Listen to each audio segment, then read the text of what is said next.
인생은 선택의 연속이라는 말이 있습니다.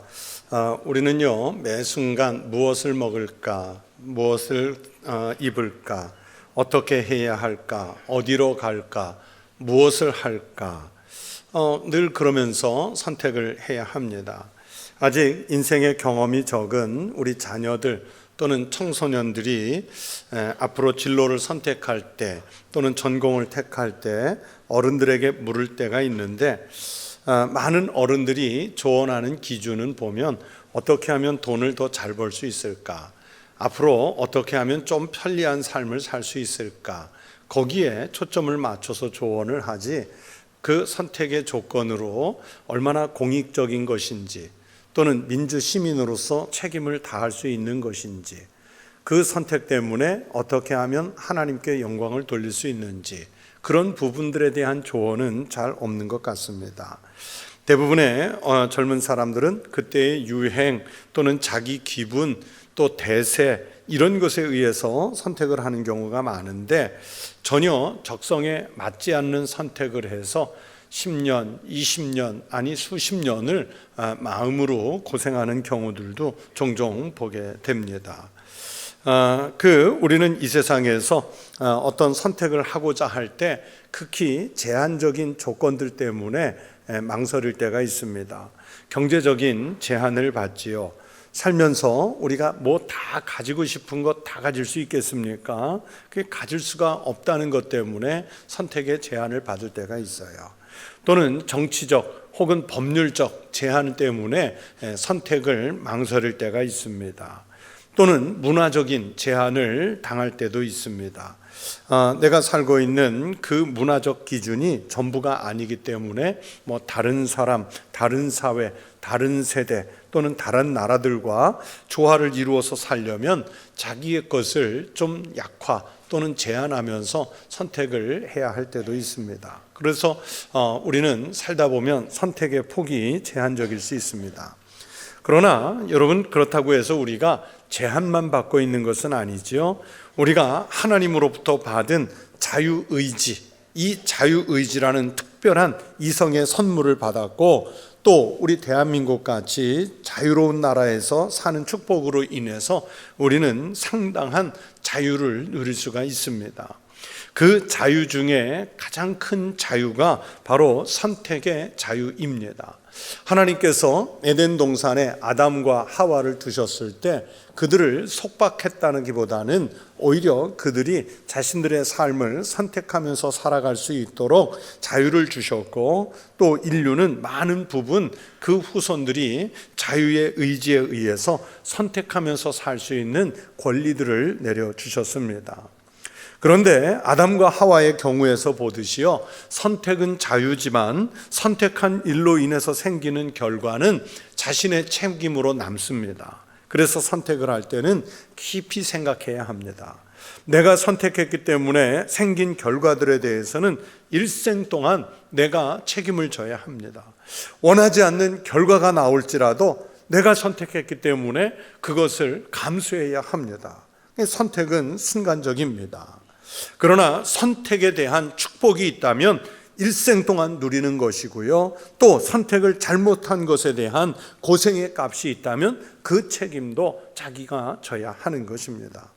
한번 잘못 선택하게 되면 그 잘못된 길을 고쳐서 다시 바른 길로 돌아가려면 잘못 지나온 거리만큼 되돌아가야 하는 거예요. 그래서 긴 선택이 잘못되면 얼마나 피곤하고 어려운 길로 돌아가야 하는지 모르는 겁니다. 제가 부산에서 부목사로 있을 때, 그러니까 수십 년 전이죠 벌써, 그 당시 1990년대 초중반 그 당시 기준으로요, 세계에서 제일 큰 컨테이너 선이 이제 완공이 돼서 내일 첫 출항을 한다고, 그 출항하기 전날 저에게 와서 출항 감사 예배를 드려달라는 부탁을 받았습니다. 그래서 부산항 컨테이너 야적장 선착장에 가서, 항구에 가서 거기 정박되어 있는 그 큰 배에 올라가서 예배를 드린 적이 있습니다. 여러분, 그 배가 얼마나 큰가 하면요, 이 배를 똑바로 이렇게 올려서 세우면 그 높이가 그 당시의 기준으로 63빌딩보다 높고요. 그 다음에 그 건물의 높이가 그 배의 높이가 건물로 약 8층 정도 높이가 돼서 엘리베이터를 타고 지하에서부터 8층까지 오르내려야 되는 그런 높이였어요. 예배가 끝나고 그 배의 기관실을 공부했는데, 여러분, 우리 교회 지하에 가면 소예배실이 있지 않습니까? 그 배를 움직이는 기관실이 우리 소예배실의 한 1.5배쯤 되는 규모였던 것 같아요. 이 배에 그 당시에 컨테이너가 몇 개 실리는 정도였냐면 5,300개, 컨테이너가 5,300개 실린다고 했습니다. 물론 이제 세월이 한 20년 더 지나서 우리나라 대한민국의 조선 기술로는 그때 그 배보다 2배가 되는 10,000개가 넘는 컨테이너를 실을 수 있는 그런 배들을 만들어낸 실력이 됐는데, 아무튼 그때는 이 한 번에 5,300개의 컨테이너를 싣는 세계에서 제일 큰 배였어요. 예배를 다 마치고 그 배를 구경하면서 안내해 주신 선장님에게 제가 궁금해서 물어봤어요. 선장님, 이 배가 한번 방향을 틀려면 얼마나 멀리 돌아야 됩니까? 그랬더니 이 배가 방향 한번 전환하려면 300m를 돈대요. 300m를. 그러니까 배가 얼마나 큰지 그 바다 위에서 방향을 트는데 300m가 소요된다는 거예요. 그런 우리가 버스를 타도 그렇지 않습니까? 내가 목적지까지 어느 버스를 타고 가는데 가다 보니까 잘못 탔은 것 같아요. 그러면 그 자리에 내려서 원래의 목적지로 다시 돌아가려면 잘못 간 거리만큼 되돌아가야 하지 않습니까? 선택은 바로 그런 책임을 가져오는 거예요. 여러분, 오늘 우리가 읽은 이 창세기 본문 속의 주인공은 롯이라는 인물입니다. 롯은 성경 속에서 선택을 잘못한 가장 대표적인 사람 중에 하나예요. 롯은 소위 말하는 좀 줏대가 부족했던 그런 사람처럼 보입니다. 왜냐하면 창세기 12장 여러분 부분들을 읽어보시면 하나님께서 아브라함에게 복을 주시기 위해서 고향과 친척과 아버지의 집을 떠나라고 말씀하셨는데, 아브라함은 하나님의 말씀을 듣고 그 믿음을 따라서 그렇게 실행에 옮겼습니다. 그때 동행한 사람이 아브라함의 부인인 사라를 비롯한 식솔들과 그 속에 바로 조카 롯이 들어가 있었는데, 롯은 어떤 믿음에 의해서 하나님을 경외하는 마음으로 아브라함을 따랐다기보다는 자기의 삼촌 아브라함이 간다니까 그냥 덩달아 따라 나선 거예요. 여러분, 롯은 아브라함을 따라 나섰다가 삼촌 덕분에 가나안 땅에서 큰 기업을 이룰 수 있게 됐습니다. 여러분, 우리가 사람과 사람 사이에 관계를 맺어야 하고 내 옆에 누군가를 가까이 두어야 한다면 복을 받는 사람을 가까이 하십시오. 복 받는 사람 가까이 하세요. 롯은 하나님을 경외하는 마음이 그렇게 크지 않았지만 아브라함이라고 하는 복 받는 사람, 그 삼촌 옆에 두었다가 자기도 큰 복을 받아서 큰 기업을 이룰 수 있게 되지 않습니까? 그러다 보니 아브라함의 부족과 롯의 부족, 이 양 부족의 살림이 너무 커져서 아브라함과 롯의 이 두 부족이 함께 살기에는 부족해졌다고 오늘 본문이 이야기하지요. 그러다 보니까 아브라함의 식솔들과 롯의 식솔들이 자꾸 부딪히고 다툼이 일어나게 됐습니다. 그래서 아브라함은 롯에게 이제는 독립해서 살라고 했습니다. 이제 결정적인 선택의 순간이 왔습니다. 롯에게 새로운 세계가 열리는 순간입니다. 삼촌 아브라함이 조카 롯에게 먼저 선택할 수 있는 기회를 주었는데, 여러분, 롯에게 있어서는 이 장면이 매우 중요한 순간이에요. 아브라함은 아주 훌륭한 분입니다. 자기가 조카 롯의 보호자 같은 역할을 했지요. 데리고 나와서 큰 가문을 이루게 해줬지요. 나이가 우선 서열상 연장자지요. 그렇기 때문에 롯 앞에서 얼마든지 자기의 권리에 주장을 펼 수가 있었습니다. 지금까지 롯을 이끌어준 공이 있었기 때문에 롯에게 특정한 장소를 지정해주고 그리로 가라고 명령할 수도 있었습니다. 그러나 아브라함은 그렇게 하지 않았어요. 오히려 조카 롯에게 선택을 먼저 할 수 있는 그 자리를 양보합니다. 높은 산에 올라가서 함께 땅을 살펴봅니다. 10절 말씀해 보시면 이에 롯이 눈을 들어 요단 지역을 바라본 즉, 이렇게 상황을 설명하고 있어요. 높은 산에 올라가서 아브라함이 조카 롯에게 넓은 세상을 보여주면서 네가 좌하면 나는 우하고 네가 우하면 나는 좌하겠다, 그렇게 말하지요. 다시 말하면 네가 동쪽을 선택하면 나는 서쪽을 선택할 것이고 네가 서쪽을 선택하면 나는 동쪽을 선택하겠다, 그러면서 롯에게 먼저 선택하라고 기회를 제공해 주는 거예요. 이것처럼 여러분, 누구에게나 선택을 할 때가 있고 선택할 기회가 주어져요. 그런 기회가 왔을 때 그 선택의 기준이 우리에게는 무엇이어야 할까요? 그 기준을 보면, 선택하는 기준을 보면 바로 그것이 그 사람이 인생을 살아가는 철학이고 인생의 기준이고 앞으로 그 사람이 짊어질 운명입니다. 오늘 여러분이 여기까지 오기까지 삶을 사시면서 선택해 오신 기준이 무엇이었습니까? 또는 일을 하면서 이런 원칙은 꼭 지켰으면 좋겠다 하는 그 기준은 여러분에게 무엇이었습니까? 비전이었습니까? 돈이었습니까? 아니면 사람들과 관계성 속에서 맺어진 그런 관계였습니까? 이런 선택의 기회가 주어졌을 때마다 아브라함은 오직 믿음을 기준으로 선택했습니다. 타인을 먼저 배려하는 그 마음으로 선택을 했습니다.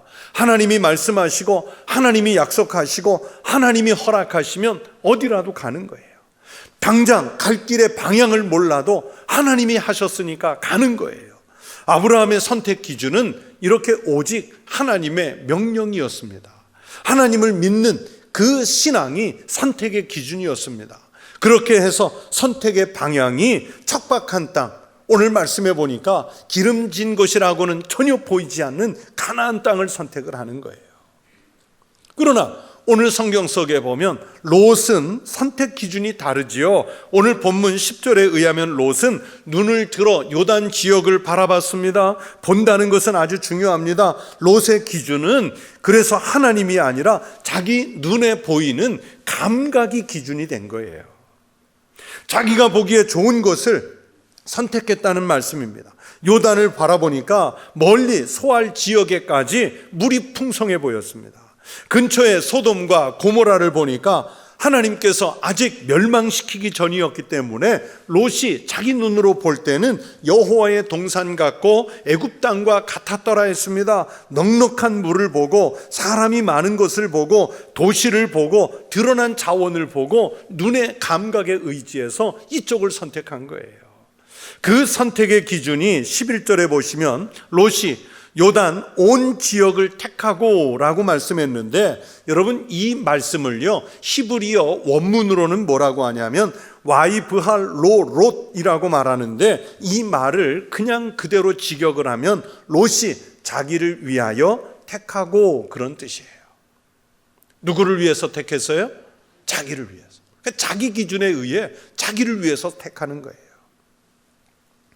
롯은 삼촌을 비롯해서 주변은 고려하지 않고 오직 자기를 위해서 선택했고 당장에 눈에 보이는 것을 기준으로 선택했습니다. 여러분, 이렇게 눈에 보이는 것에 의지해서 선택하면 속보다 겉을 보고 판단하기가 쉽습니다. 미래보다는 현재를 더 중요하게 생각하고 판단하게 됩니다. 당장에 만족할 수 있는 것을 보고 선택하게 되지, 미래의 비전이나 미래적인 가치 이런 것들에 대해서는 깊이 생각하지 못하는 거예요. 이 선택의 기준에, 롯의 선택의 기준에 하나님은 없었어요. 하나님이 없었어요. 여러분의 인생 선택의 기준은 무엇입니까? 인생을 살면서 하게 되는 대부분의 선택은 돌발적으로 선택하는 것이 아니라 그 사람이 평소에 갖고 있던 생각이나 인격, 가치관 이런 것들이 반영돼서 선택하지 않습니까? 그런 면에서 롯은 인간적인 눈으로 보았고 풍부해 보는 것을 장차 자기 삶의 자리로 선택한 거예요. 그의 가치관과 생각이 매우 세상적이고 이기적이었다는 것을 알 수 있는 대목입니다. 롯은 최대한 자기의 이익을 확보할 수 있는 그런 선택을 한 거예요. 요단 근방의 풍요로운 모습만 보았고 그 땅에 만연하고 있는 죄악은 보지를 못하는 거예요. 그러니까 영적인 시선이 없었던 거예요. 그래서 본다는 것은 참 중요합니다. 육체적인 것을 보느냐, 영적인 것을 보느냐가 참 중요합니다. 죄를 짓고 나서 한참을 후회하다가도 결국 눈에 보이면 여전히 똑같이 그 유혹을 이기지 못하고 과거에 지은 죄를 또 넘어가는 거예요. 먹지 않겠다고 하다가도 눈에 보이면 먹고 싶어집니다. 갖지 않겠다고 하다가도 눈에 보이면 갖고 싶어지는 그 견물생심의 본성이 우리에게 있단 말이에요. 그래서 죄를 지어요. 이것은 육적인 선택의 결과들입니다. 롯은 바로 그렇게 눈에 보이는 감각을 가지고 선택을 했어요. 롯은요, 소유를 택했고 현재를 택했고 물질을 택했습니다. 그래서 소돔과 고모라 땅에 만연해 가고 있는 죄악을 보지 못했고 결국 멸망이 예정된 소돔과 고모라로 거처를 옮기는 거예요. 여러분의 눈에는 무엇이 보입니까? 보는 대로 가면 거기에 따라 운명이 결정됩니다. 사람은 보고 듣는 대로 변화해요. 나중에 롯은 자기 감각대로 선택한 그 선택의 값을 아주 비참하게 처절하게 다 치르게 되잖아요. 내가 결정한 일에 대한 책임을 그렇게 비참하게 진다는 것을 롯이 보여줍니다. 롯은 소돔과 고모라를 여호와의 동산 같고 즉 너무 축복된 땅으로만 봤어요. 또 12절에 보면 롯이 아브라함을 떠나서 거처를 옮기는데 그 장막을 옮겨 소돔까지 이르렀더라 했습니다. 우리 신앙이 왜곡되면 죄가 넘치는 곳에 가서도 마치 당장의 시선으로 야 여기가 축복된 땅인가 보다 그렇게 현혹되는 거예요. 풍성한 것이 무조건 복인 줄로 잘못 아는 거예요. 그래서 롯도 소돔과 고모라를 그렇게 보고 그 땅을 택했습니다. 그리고 그 땅을 택한 후에 하나님 이 땅 주셔서 감사합니다. 그러며 예배했다, 제사를 드렸다, 예물을 드렸다 이런 말씀 하나도 안 나오잖아요. 우리도 무엇인가를 택할 때 내게 당장 이익이 되느냐 손해가 되느냐를 보고 택하지 야 내가 이걸 택할 때 하나님이 과연 원하실까? 이 생각하지 않아요. 이익만 된다면 나만 편리하다면 영혼이 손상돼도 덥석 손을 내밀어 붙잡는 게 여러분 우리들 아닙니까? 롯이 그런 영적인 점검이 없이 마음대로 선택해서 가다가 결국 그 영혼이 망하잖아요. 여러분 지금 살고 있는 자리에서 내가 이대로 살다가 죽어도 좋은지 그 길을 한번 꼭 물어보십시오. 반성해 보십시오. 내가 바른 선택을 해서 지금 바른 길을 가고 있습니까? 그냥 보이는 대로 느끼는 대로 향락의 감정을 따라 육체의 본성을 따라 인생의 장막을 옮기다 보면 여러분 롯처럼 소돔까지 가고 고모라까지 가는 거예요. 감정에 끌려가고 기분에 끌려가는 인생을 살아서는 안 됩니다. 여러분 롯은 몰랐지만 오늘 본문 13절에 보시면 소돔 사람은 여호와 앞에 악하며 큰 죄인이었더라 말씀하잖아요. 우리가 무턱대고 인생을 살면서 내 인생길을 일방적으로 가다 보면 우리가 모르는 사이에 큰 죄인들의 무리에 또는 하나님 앞에서 자기도 모르는 사이에 그냥 동화돼서 악한 세상에 사는 거예요. 롯은 그런 사회의 동화가 돼가지고 거기가 죄인들의 소굴인지 거기가 얼마나 영적으로 타락한 곳인지 그곳에 하나님이 있는지 없는지 그런 점검 하나도 없이 그냥 거기 들어가 동화돼서 사는 거예요.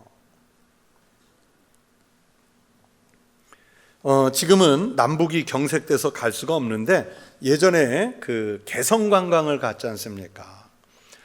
제가 대전신대 신대원 학생들에게 북한과 관련한 과목을 맡아서 오랫동안 가르쳤는데, 내가 이론으로 아무리 가르치는 것보다 내 과목을 선택한 학생들에게 북한을 한번 직접 데리고 가서 보여줘야겠다 하는 마음에 제가 경비를 내서 제 과목을 듣는 그 학생들을 데리고 개성을 갔어요.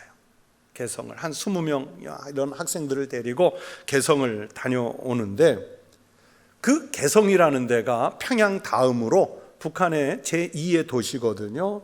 바로 출입국 관리소를 지나면 개성공단이 먼저 나오는데, 여기는 대한민국이 만든 개성공단이니까 아주 깨끗하고 발달되어 있는데, 이 개성공단을 지나서 진짜 북한 땅으로 딱 들어서면요, 야, 여기가 사람 사는 데가 맞나 싶을 만큼 음산하고 또 사회가 경직돼 있고, 그러면서 남쪽에서 온 사람들이 이동하는 경로를 따라서 삼지사방에서 큰 감시의 눈길이 있는 거예요.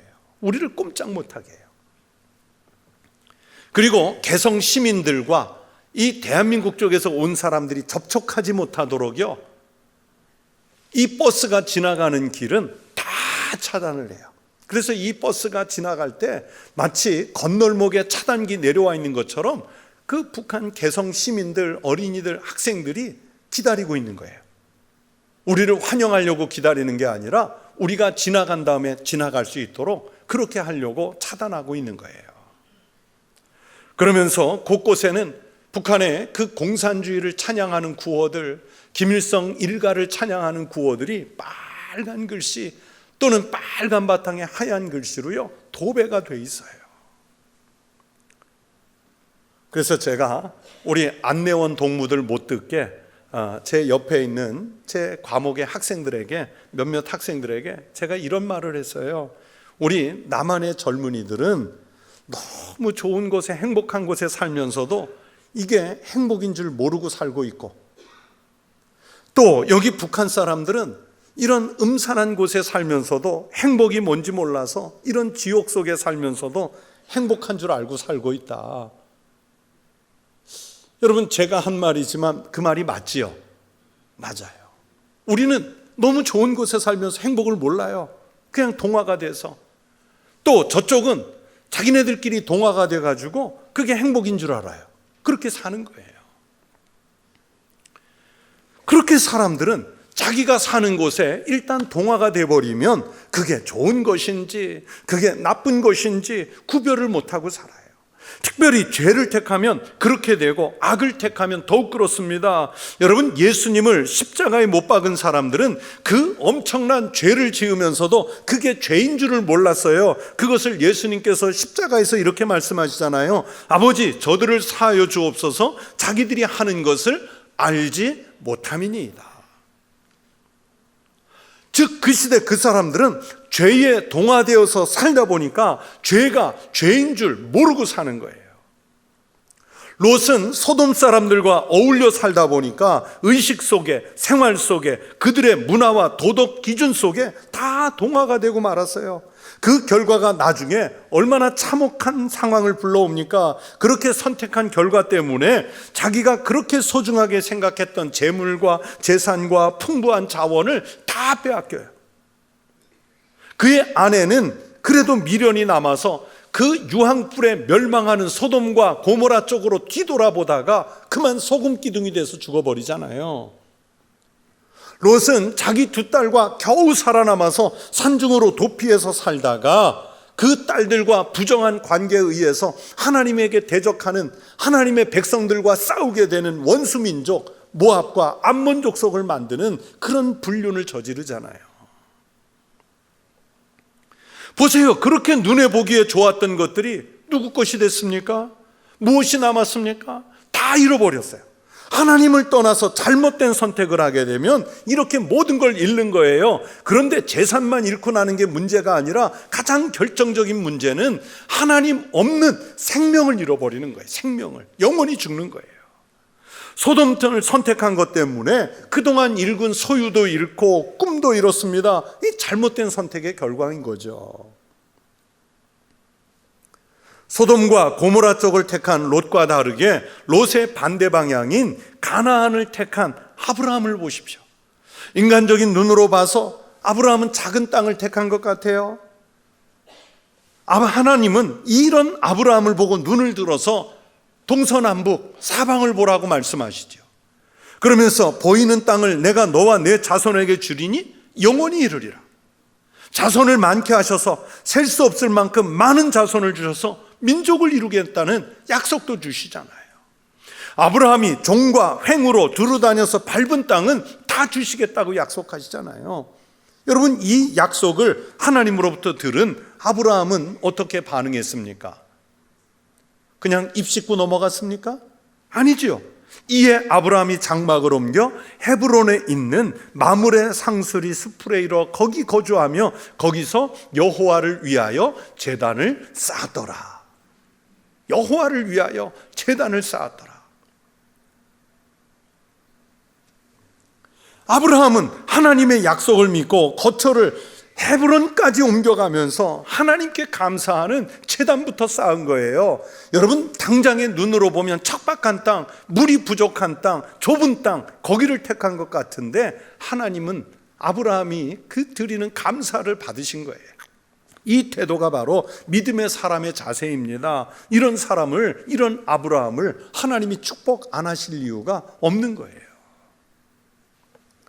사랑하는 성도 여러분, 여러분은 지금 무엇을 선택하며 어디로 여러분의 인생의 방향을 정하고 있습니까? 여러분의 인생길에 대한 선택은 자유예요. 이 자유는 하나님께서 창조 때부터 우리에게 선물로 주신 자유의지입니다. 그러나 자신의 선택에 따라 선택한 그 결과에 따른 운명까지도 자신이 책임을 져야 해요. 우리가 인생을 마치는 날이 왔을 때 내 후손들 앞에서나 또는 사람들 앞에서, 교회 안에서 내 인생은 참으로 아름다웠다고 고백할 수 있겠어요? 하나님 앞에서, 하나님, 그동안 하나님 선택해서 은혜로 살았습니다. 제 인생 여기까지 이끌어 주셔서 참 감사합니다. 그 고백하실 수 있겠어요? 인생의 마지막에 자신의 잘못 산 삶에 대해서 후회하고 원망하는 일이 없도록 여러분, 지금 주님의 그 십자가, 우리 주님 예수 그리스도를 선택하십시오.